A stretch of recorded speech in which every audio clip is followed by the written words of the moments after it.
If I get together and talk to some of my friends, that's what they all say. That's what we're all feeling right now. There's such a level of confusion in the air. Holding in the way, that's what I heard them say. They used to heed the words he said, but that was yesterday.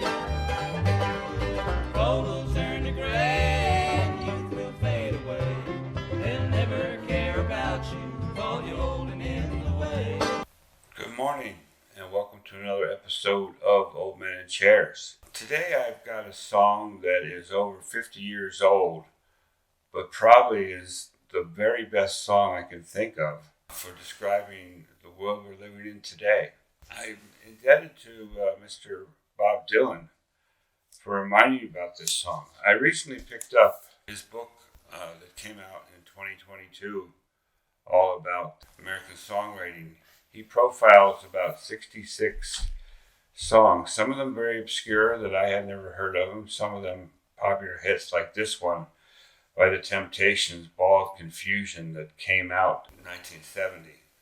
It was part of the Psychedelic Soul movement that came into Motown soul music in the late 60s and into the 70s. They adopted some of the musical styles of the psychedelic sound, you know, the distorted guitars and wah-wahs, and also the interest in talking about social issues. Ball of Confusion, it was certainly a very confusing time to be alive. I was 19 years old in the summer of 1970. That year was notable for the Kent State murders that occurred at an anti-war demonstration in Ohio that caused nationwide riots on college campuses. The Vietnam War was really at its height right there. Nixon had come in promising to end the war, but his method of ending the war was to escalate it. It got a very big reaction from people my age who were draft age at that time. You'll notice right away a very funky sound, kind of almost jazz musical background. And this particular recording is from a television show. I don't recognize the show. I'm not sure if it was Soul Train or some other show of the time, but it's kind of funny to see at this late date they're still wearing, their matching uniforms and bell-bottom pants. So definitely a hippie influence look.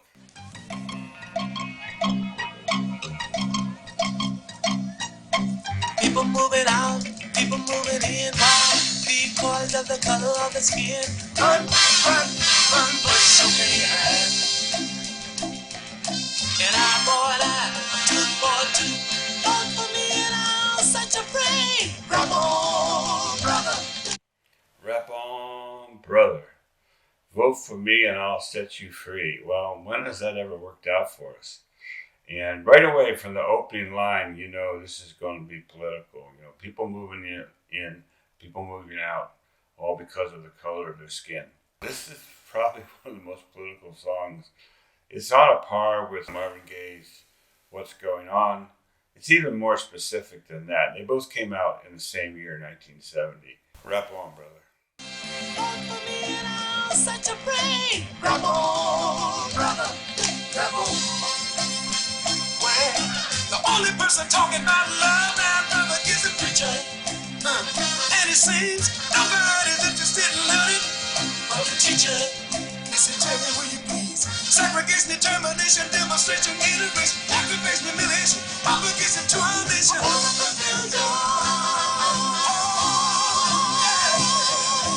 That's what the world is today. Sell the pills at an all-time high. Youthful walking around with their heads in the sky. Cities aflame in the summertime. And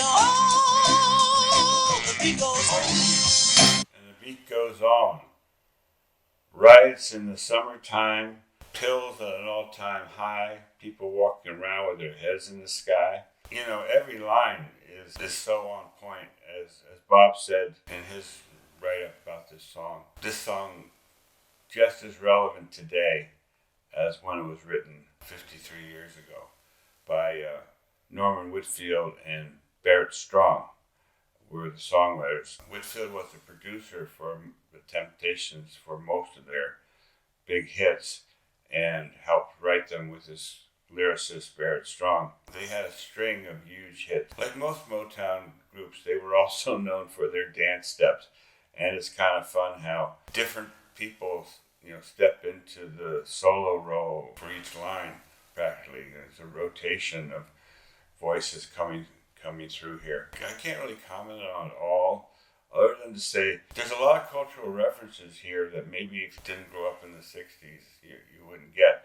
But the one we just heard, The Beat Goes On, that's a Sonny and Cher song. It came out in 1965, The Beat Goes On. So they were definitely influenced by the whole cultural 60s feel, and I'll point out some others as we go through. I overlooked the first stanza there. No one's talking about love your brother except the preacher, and no one's interested in teaching but the teacher. That hasn't changed much either. In the summertime, and all the beat goes on.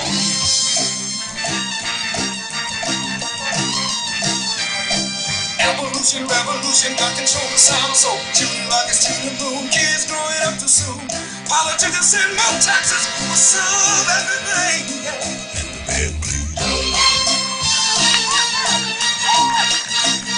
So round and around we go. Where the world's headed, nobody knows.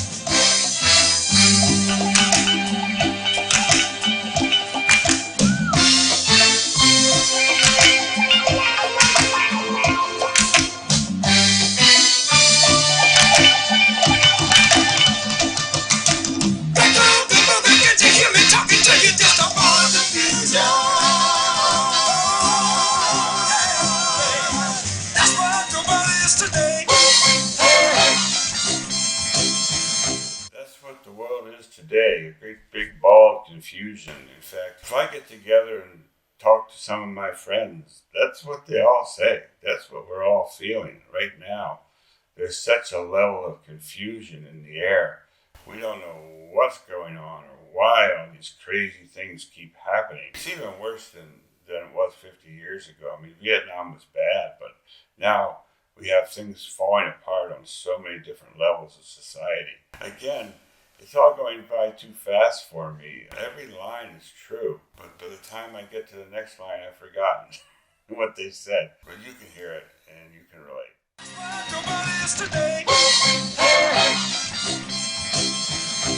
Fear in the air, tension everywhere. Unemployment rising fast, bills, new racks of gas. And the only safe place to live is on the Indian reservation. You may recognize that line, and the band played on. It was later used as the title of a book about the AIDS epidemic that broke out in the 80s. The concept is that people didn't really pay that much attention to AIDS at the time. Beginning, it didn't get research that was needed to come up with cures and stuff because it was mainly a homosexual disease. And so the band played on and ignored the growing AIDS epidemic. He mentioned Indian reservation there. The only safe place to live was an Indian reservation. That was a song.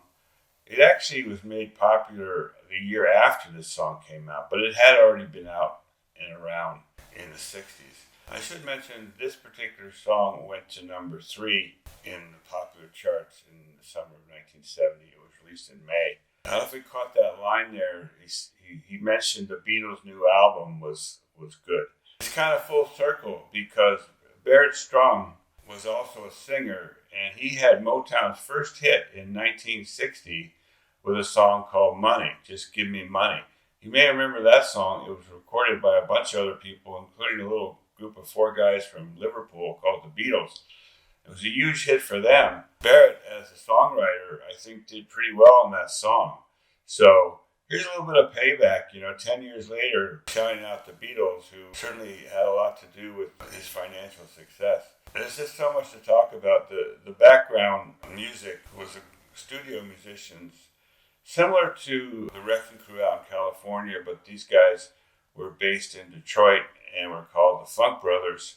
And they were on the background of almost all of the big Motown hits in the 60s until they started to move Motown operations out to California in the 70s. And listen, because I think it's coming up soon, you're going to hear a very distinctive harmonica sound.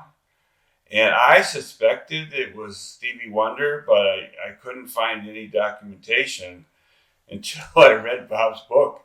And Bob said, yes, that is Stevie Wonder on a harmonica. And the only safe place to live is on an Indian reservation.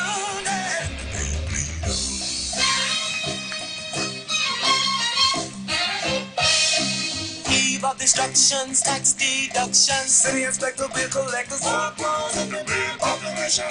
Suicide, too many bills, hippies moving to the hills. People all over the world are shouting in the war. People all over the world saying, end the war. Well, we're getting there again. We got to end this war. It's very dangerous.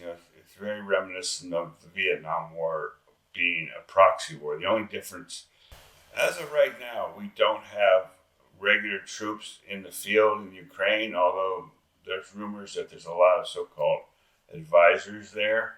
And that's how we got started in Vietnam. We had advisors, but then when things didn't go well, we had to send in the troops. Let's hope we never get to that point. I don't think the people would ever support that again.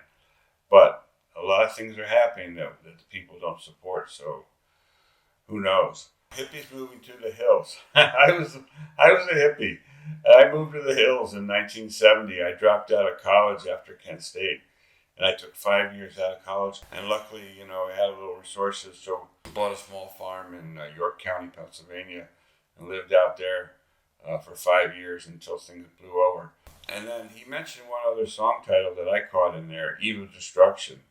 That was a hit for Barry McGuire in 1965. In fact, it kept the Bob Dylan song, Like a Rolling Stone, from reaching number one because Barry McGuire held that spot. Watch for Stevie. Shouting in the war.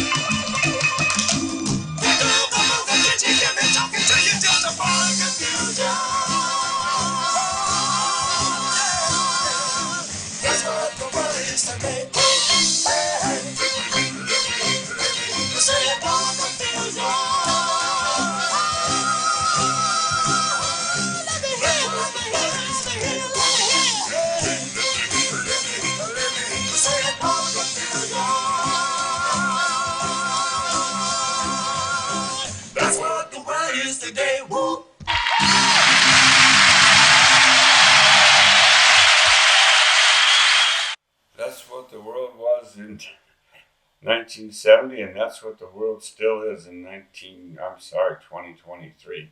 What a fantastic song. Production, the singing, the background music, the lyrics, everything. A song for the ages. Holding in the way.